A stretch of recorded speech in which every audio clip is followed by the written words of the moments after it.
Mediante el decreto número 167-23, el presidente de la República, Luis Abinader, estableció los criterios para transformar la Oficina Metropolitana de Servicios de Autobuses, OMSA, en una empresa pública de conformidad con lo dispuesto en el artículo 356 de la ley número 17 de movilidad y transporte terrestre, tránsito y seguridad vial. A continuación, pasaría a denominarse Operadora Metropolitana de Servicios de Autobuses.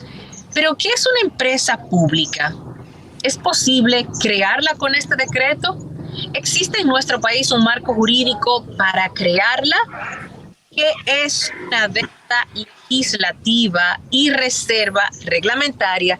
¿Y cuál es su relación para la creación de una empresa pública? Muchas preguntas y para eso damos la bienvenida, a Sofía Jiménez Bogart, abogada por UNIBE y con un magíster en Derecho de los Sectores Económicos Regulados por la Complutense de Madrid. Sofía, es un placer recibirte en Esto No Tiene.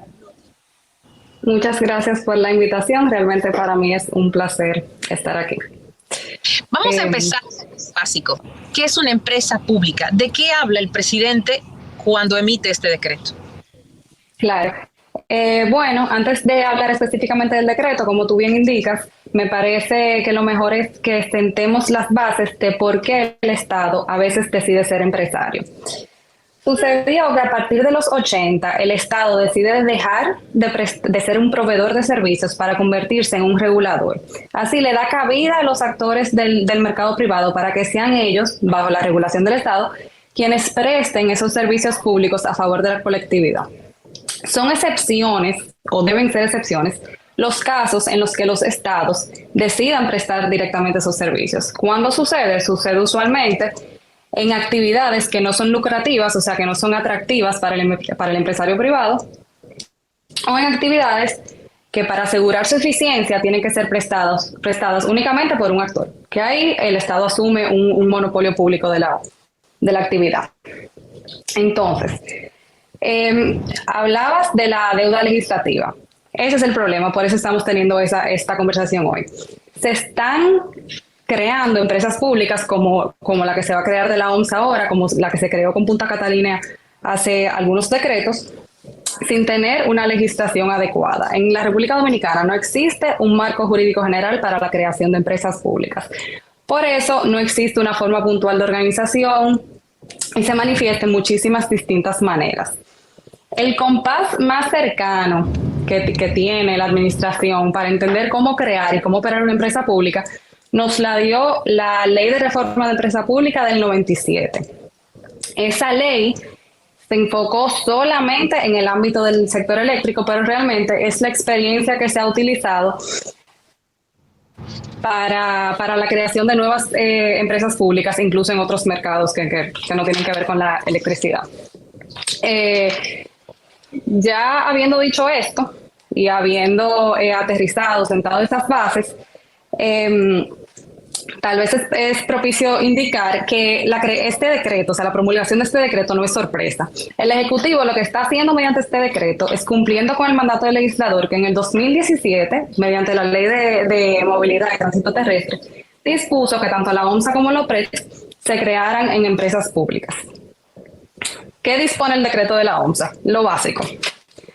La supedita a la Ley de Sociedades Comerciales sin disponer un tipo de sociedad específico, aunque usualmente por reminiscencias de esa misma Ley de Reforma de Empresa Pública, estas se suelen crear como sociedades anónimas.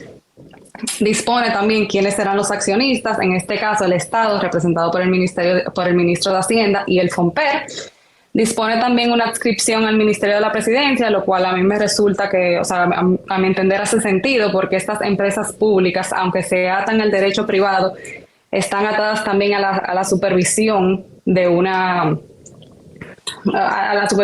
algún órgano de la administración que revise, que se asegure de que se están cumpliendo con los cometidos que originalmente se le encomendaron.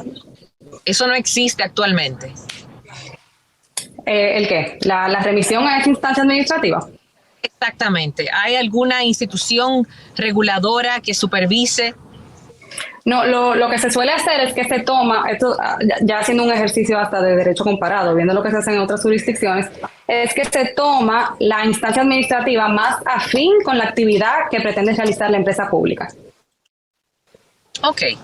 En este caso, en este caso hay una pequeña variación, tal vez como la OMSA originalmente siempre fue una oficina adscrita al Ministerio de la Presidencia, decidieron dejar al Ministerio de la Presidencia con esa facultad de supervisar las operaciones de la nueva empresa. Eso dispone el decreto. Dispone también su Consejo de Administración, que estará formado por el ministro de la Presidencia, el ministro de Hacienda, el de Obras Públicas y 2 administradores más que serán nombrados mediante decreto. La fuente de financiamiento, que no solo saldrá del presupuesto general del Estado, sino también de los ingresos que perciba la empresa en su actividad empresarial, y una reserva reglamentaria para los elementos operativos del día a día de la empresa. Entonces, ya sabemos por qué el Estado a veces decide ser empresario, ya sabemos qué dice el decreto de la OMSA, ya sabemos qué quiere el Ejecutivo, pero entonces, ¿por qué estamos teniendo esta conversación? ¿Por qué resulta útil esta conversación? Esta administración ha creado espacios propicios para la reforma. Entonces, yo entiendo que se debería capitalizar eso, utilizar estos espacios de reforma para crear un marco legal para la creación y operación de empresas públicas. Existe en otras jurisdicciones, existe en Colombia, en Venezuela, en España, Argentina, legislaciones que realmente prevén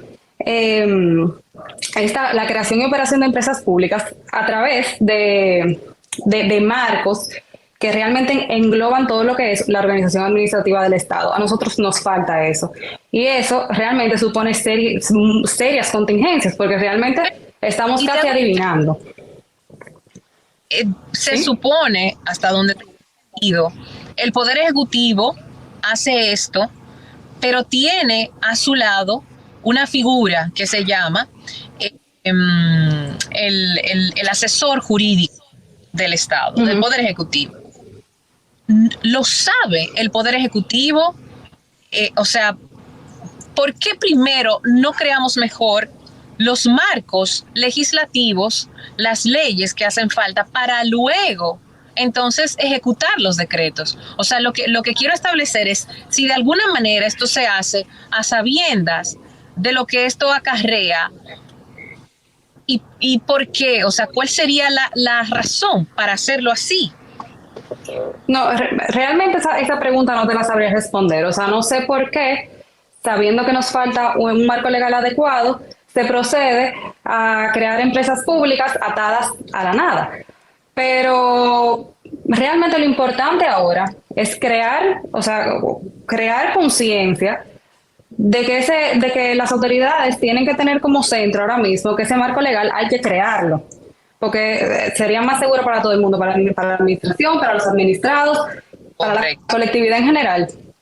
Entonces, eso es, por el momento, queda esperar ver cómo se va desarrollando el tema, insistirle al legislador, insistirle al Ejecutivo que hace falta ese marco legal, y nada, y reaccionar como sociedad a ver cómo se van, dependiendo de cómo se vayan desarrollando las circunstancias. Ok. Entonces, pudiéramos, siendo un poco, yéndonos un poco al extremo, algún ciudadano con conocimiento de derecho pudiera ir, por ejemplo, al Tribunal Constitucional y pedir que se declare esta ley inconstitucional, dejando automáticamente el decreto sin efecto. Mira, cuando te refieres a ley, ¿te refieres a la ley de movilidad? No, al decreto que hace que la OMSA se convierta en empresa pública. Okay.